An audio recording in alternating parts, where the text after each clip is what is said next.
On aimerait croire qu'il n'appartient à personne, et en même temps qu'il appartient à tout le monde. L'Antarctique est un merveilleux cas de collaboration internationale parce que l'Antarctique n'appartient à personne. C'est une sorte de bien public, de bien commun, avec un niveau très élevé de collaboration. Il y a quelque chose comme 40 nations différentes, peut-être 50, qui ont des bases de recherche en Antarctique. Il y a une focalisation forte sur la recherche et les données sont partagées au sein de la communauté scientifique. Il faut que ce soit absolument démilitarisé. Les armes, les essais et les déchets nucléaires sont strictement interdits en Antarctique. Les revendications territoriales faites au début du XXe siècle furent suspendues avec l'avènement du traité de l'Antarctique. Il y a aujourd'hui 56 membres du traité de l'Antarctique. Seuls 29 d'entre eux ont le droit de voter. 29 pays ont décidé de ce qu'il devait advenir de l'Antarctique. Nous devons nous conformer au traité en termes de déchets, de dommages potentiels sur l'environnement et nous assurer que nos opérations n'ont pas d'impact.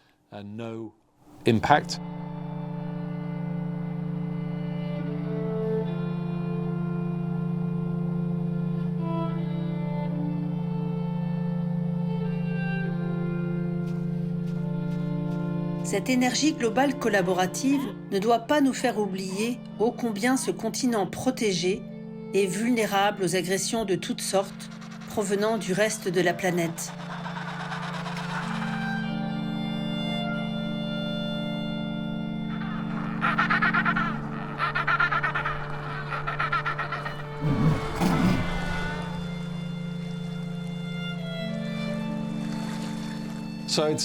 C'est un fait scientifiquement prouvé.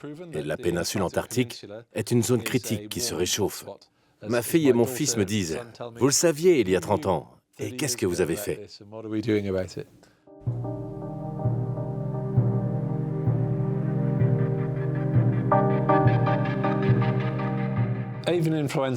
En Géorgie du Sud, la grippe aviaire est présente depuis longtemps. De nombreux sites sont fermés pour des visites. Il y a une forte mortalité de phoques, de goélands, de labes et d'autres animaux. Nous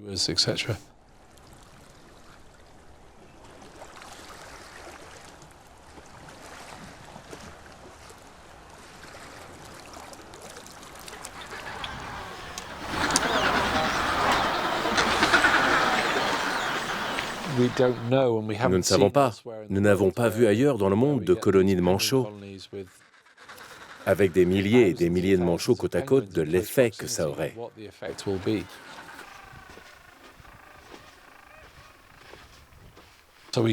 Nous espérons qu'il y a une résistance naturelle, mais pour les poussins nés maintenant, nous ne savons pas si les poussins seront résistants. C'est peu probable qu'ils le soient.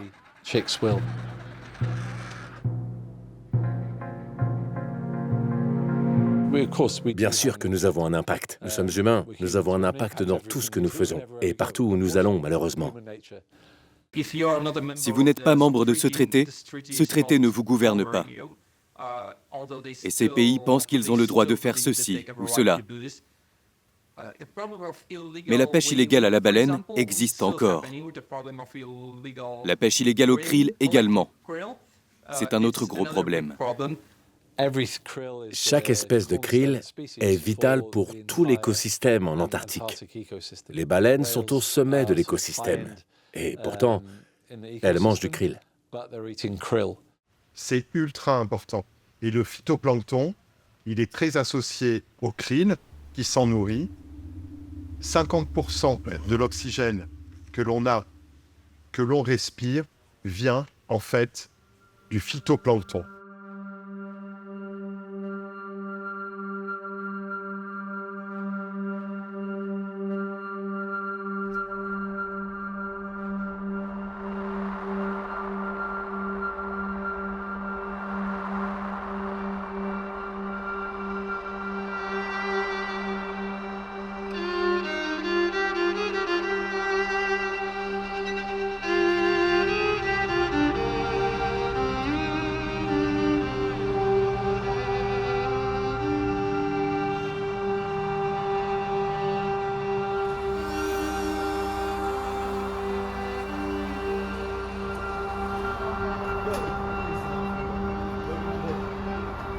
Mon nom est Giulia, je suis scientifique marine à bord du Roald Amundsen. J'ai fait de la recherche dans l'écologie marine pendant 3 ans au Portugal et après j'ai décidé de rejoindre comme scientifique marine et partager mes connaissances et ma passion de la science. Je suis glaciologue. Je suis spécialisée dans l'étude de la glace, des glaciers et de la calotte glaciaire dans le monde. Je suis intéressée par la relation qu'il y a entre glace et climat. Les projets que nous soutenons doivent être conçus pour que leurs données soient accessibles à tous, en nous assurant que leurs travaux soient publiés ou partagés. Je suis coordinatrice scientifique à bord. Nous avons 6 chercheurs invités à bord. Je les soutiens dans leurs recherches au niveau logistique et dans tout ce dont ils pourraient avoir besoin. Nous débarquons et prélevons des échantillons que nous envoyons dans le monde entier sur des sujets très différents. Mon nom est Paweł Rągies et je suis de Pologne. Ma formation inclut l'histoire et l'archéologie. Nous prélevons des échantillons d'eau, nous mesurons la température, la salinité, la chlorophylle. Nous pouvons aussi mesurer les microplastiques en collectant des données sur la propagation des microplastiques. Les régions sur le continent en ont souvent plus que l'océan.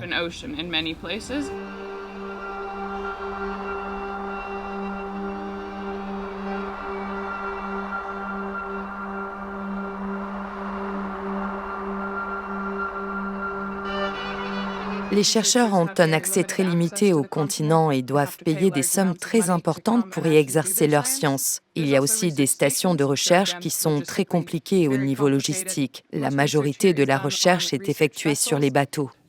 En Antarctique, le tourisme s'est accru ces 10 dernières années. Il a doublé, puis triplé. Le nombre total de touristes l'an dernier était de l'ordre de 120 000 personnes. En moyenne, 75 000 personnes dans des paquebots comme celui-ci peuvent sortir et débarquer. Nous sortons avec un groupe d'invités dans un zodiac scientifique et nous suivons un protocole très strict de collecte de données environnementales. Fjordfeito est un projet qui a pour but d'étudier l'influence de la fonte des glaces sur une communauté de phytoplancton en Antarctique.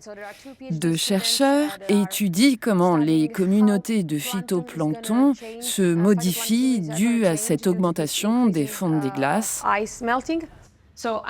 Les carottes de glace sont comme des livres sur le climat d'autrefois.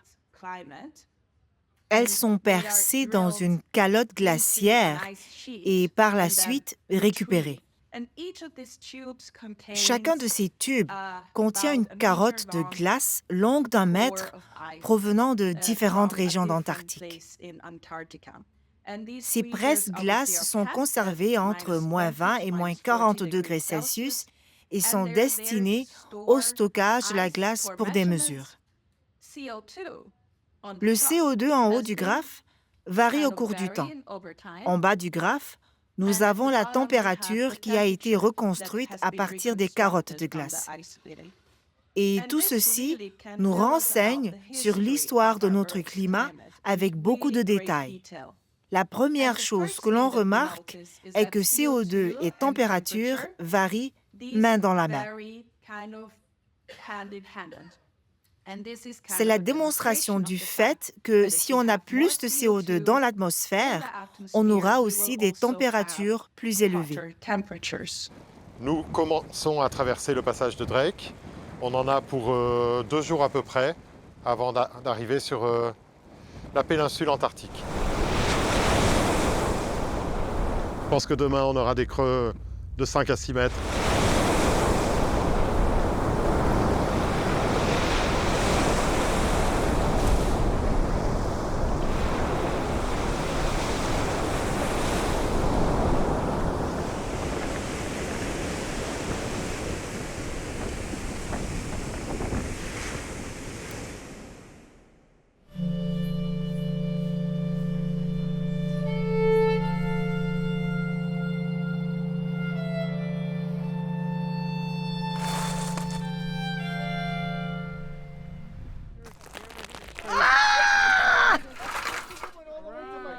On devait aller directement vers la baie de Marguerite, mais c'est très loin. Et vu qu'on a été pas mal secoué dans le passage du Drake, on fait un petit arrêt avec une cérémonie vers le cercle polaire antarctique à 66 degrés 34 de latitude sud, dans le Crystal Sound, dans le détroit de Cristal. Et on sera demain dans la baie de Marguerite, après avoir passé le Gueulette.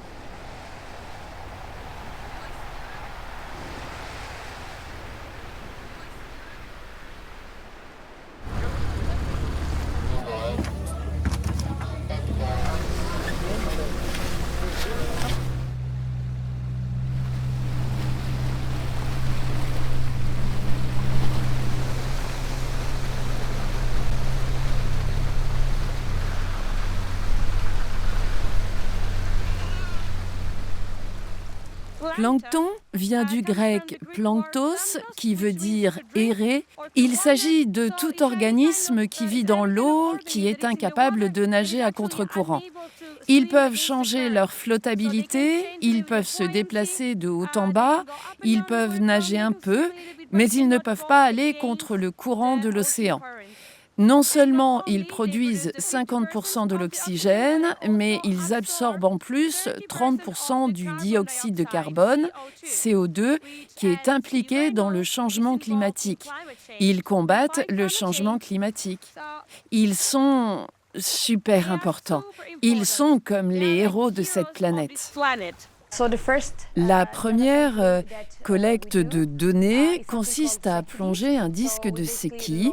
Cela consiste à descendre dans la colonne d'eau un disque pour mesurer la turbidité de l'eau qui est influencée par différents facteurs, mais aussi par la quantité de plancton dans l'écosystème. Il mesure à quelle profondeur il disparaît de la vue. Il nous renseigne sur la clarté de l'eau dans cette zone.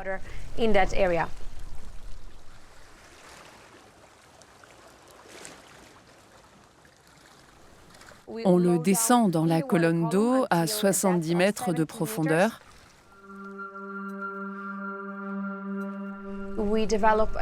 Nous avons développé un outil, le CTD, qui mesure la salinité. C pour conductivité ou salinité, T pour la température et D pour la profondeur. Il mesure également la chlorophylle.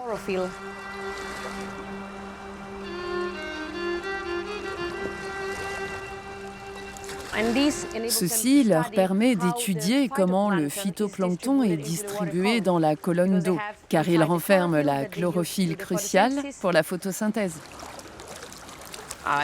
Ça débute à 1, à 1,5 et ensuite ça chute alors que l'on descend dans la colonne d'eau. On remarque que la salinité augmente alors que l'on descend dans la colonne d'eau.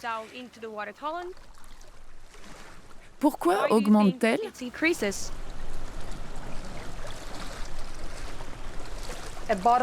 Une bouteille pour mesurer l'abondance de phytoplancton dans cet échantillon d'eau qui sera analysé plus tard. Une autre bouteille a pour but d'analyser les isotopes de l'oxygène dans l'eau. On le fait 3 fois.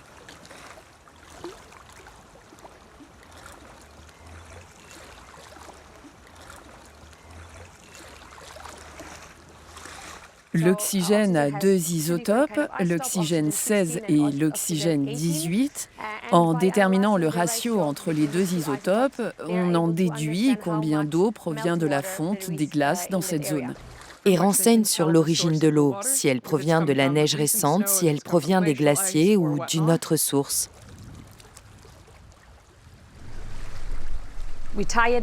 On l'attache au zodiaque et on le remorque.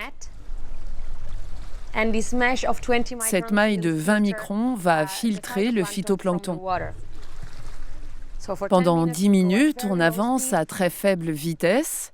Il y a une bouteille en bout de filet, l'eau va y être filtrée et le phytoplancton sera collecté dans cette bouteille.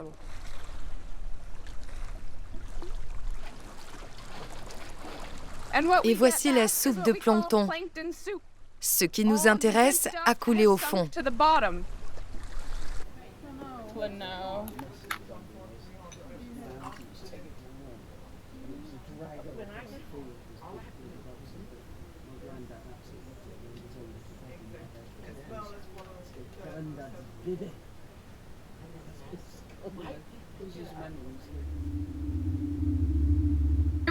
Nous avons un autre minuscule microplastique.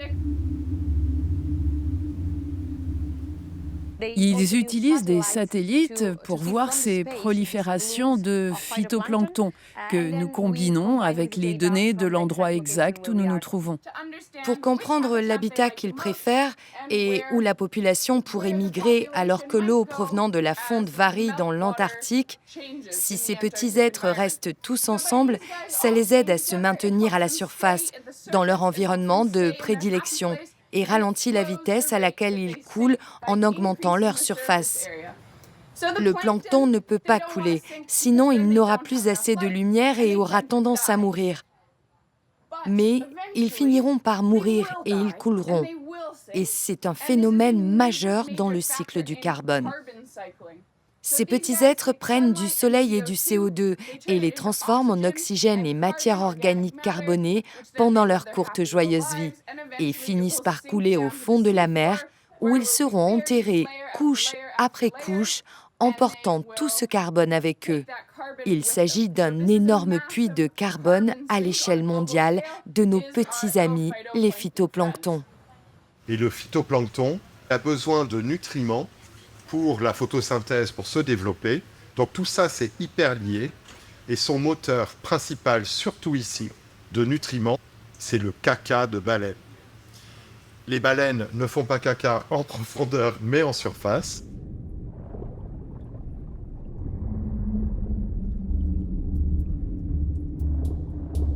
Les baleines remontent à la surface pour respirer et rejeter leurs excréments riches en nutriments. Ce sont ces mêmes excréments qui fertilisent le phytoplancton et favorisent sa croissance. Nous, en fait, on a vécu dans un monde pratiquement sans baleines. Avant la pêche à grande échelle de la baleine, il y en avait absolument partout. Et c'est difficile de reconstituer le schéma des océans de cette époque parce qu'on l'a perdu. Donc, en les éliminant, on a basculé dans une autre dimension et maintenant, on est en train de récupérer tout ça. Une part de cette recherche s'intéresse à la santé des baleines. Nous avons des drones qui survolent les baleines afin de faire des images en 3D d'une baleine, ce qui permet d'observer leur santé. Ils peuvent souvent observer leur état, si elle est enceinte, si elle a un baleineau.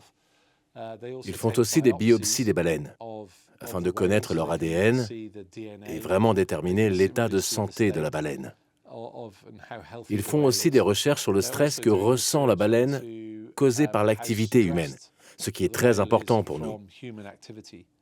Nous voulons nous assurer, avec données à l'appui, que nous n'avons pas d'impact ou une perturbation minimale sur la faune.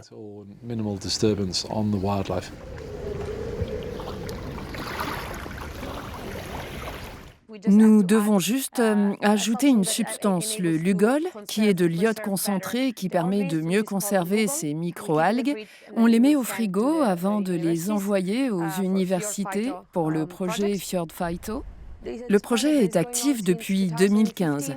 Ils vont analyser ce gros volume de données pour toute cette année, provenant des différentes expéditions, et comprendre si les communautés changent leur structure, comme par exemple une espèce qui augmente en abondance et une autre qui régresse. Il n'y a pas de réponse unique, cela dépend beaucoup de l'espèce. Cela dépend du lieu que l'on considère pour certaines espèces. Nous avons encore beaucoup à apprendre. C'est pour cela que c'est important de collaborer et d'être impliqués dans un projet comme Fjord Phyto. Nous aidons à avoir une meilleure compréhension de notre environnement et ce qui s'y passe. La préservation de l'écosystème plancton-krill-baleine nécessite des zones marines protégées. Ici, nous travaillons tous de concert en tant que flotte professionnelle pour prendre des décisions à même de localiser des zones marines protégées et les activités que l'on veut y permettre. Nous avons besoin de données et il y a très peu de données en Antarctique. Si nous ne faisions pas tout cela, l'accès aux scientifiques serait vraiment difficile. Et le processus de décision pour les politiciens serait encore plus dur par manque de données. Une baleine à bosse en lactation a besoin de 3200 kg de krill par jour. Ce krill antarctique, fondamental pour la chaîne alimentaire océanique, est gravement menacé par la surpêche. Est-ce qu'on a besoin de faire des compléments alimentaires, de l'huile de krill? En a-t-on besoin? Récolter du krill soulève un autre gros problème. On fait face à des difficultés pour appliquer cette politique parce que le traité de l'Antarctique entre en conflit avec le droit de la haute mer. Les négociations pour créer des zones marines protégées durent depuis des années et des années. Ça a l'air évident d'avoir besoin de ces zones protégées. Mais la Chine et la Russie bloquent leur création. Il y a beaucoup de bon travail, mais les membres du traité devraient travailler ensemble et non pas contre chacun. L'un des succès du traité de l'Antarctique a été de mettre la politique de côté.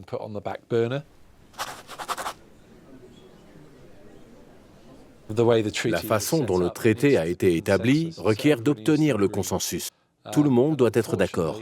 Malheureusement, aujourd'hui, la nouvelle zone de la guerre froide politique est l'Antarctique.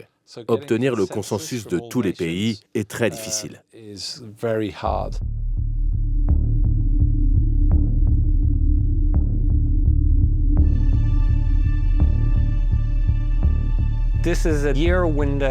C'est l'année où le traité de l'Antarctique sur la protection de l'environnement expire. Quand ils ont ratifié ce protocole dans les années 90, ils savaient que 50 ans plus tard, le monde allait changer, le climat allait changer, la politique mondiale allait changer. Et l'Antarctique, en tant que continent, allait probablement changer également. C'est l'année où ils vont le mettre à jour. Ils vont le moderniser en fonction de la situation qui existera en 2048. En 2048, tout ce qu'on a dit du protocole de Madrid va devenir caduc et on va tout remettre en question. C'est pour ça que tout le monde se dépêche à construire un maximum de bases scientifiques partout en Antarctique, la Chine, les Russes, tout le monde. Même si parfois ça fait vraiment avancer la science, là on est vraiment dans un contexte géopolitique ultra lisible.